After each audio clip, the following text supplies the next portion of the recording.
So we were sitting here talking about marriage, and I made the point that the Bible says that the two shall become one, which means that you're not even a team.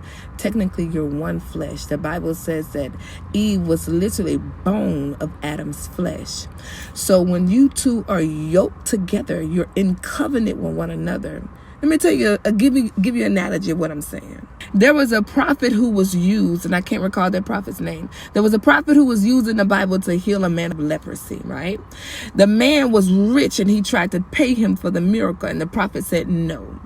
There was a servant who was with the prophet who went after the rich man to receive the offering that he tried to give to the prophet. And the Bible said, and when he came back to the prophet, when the servant came back to the prophet said, what have you done? Did not my spirit go with you?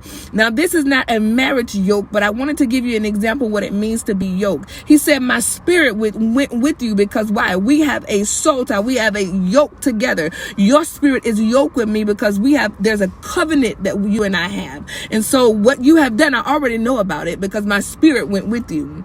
That's the same way how it should be when you're married. Y'all are yoked together. Now your wife is under God.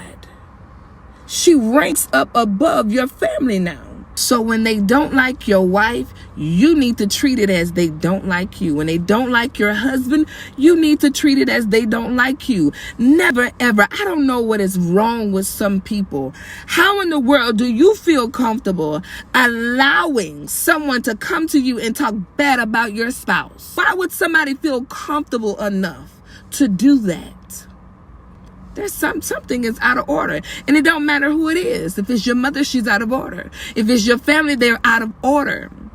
Because you have made a vow and you have made a covenant. Your mother is obligated to take care of you. When she had you, that's an obligation. Nobody needs to be applauded to take care of your kids. You had kids, you're supposed to take care of them. But you choose a wife. And when you choose to take upon that wife, you're in covenant with her and you are her covering. So just because they're not saying those things about you and to you, that doesn't mean that it shouldn't anger you as if they're not talking about you, because you and your spouse are one. And I promise you, when you don't understand that the two are one, I bet you that a divorce has happened. I bet you y'all are sleeping in separate bedrooms. I bet you y'all not having intimacy and sex. I bet you that. Because when people get offended, it hurts.